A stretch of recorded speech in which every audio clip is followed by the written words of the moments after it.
It did not take long for the American and Soviet forces to meet in victory. The war in Europe was ended. Adolf Hitler waited until Russian troops were destroying Berlin. Bombs and shells were falling everywhere.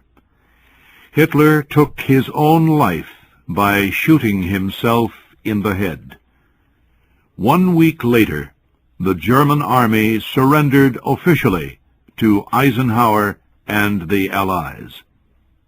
The defeat of Germany was cause for great celebration in Britain, the United States, and other Allied nations. But two facts made the celebrations less joyful than they might have been.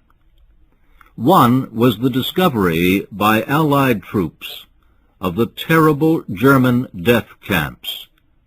Only at the end of the war did most of the world learn that the Nazis had murdered millions of innocent Jews and other people.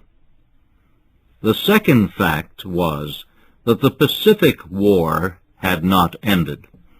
Japanese and American forces were still fighting bitterly.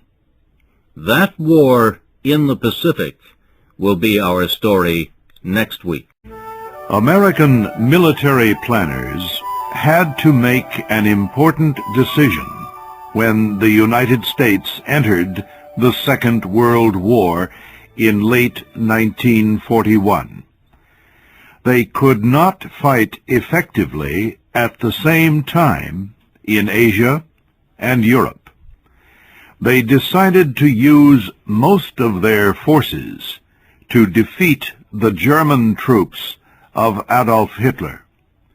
Only after victory was clear in Europe would they use all of America's strength to fight against Japan in Asia and the Pacific. This decision had important results. Japan was able to win many of the early battles of the war in Asia. Our program today is about the fighting in the Pacific.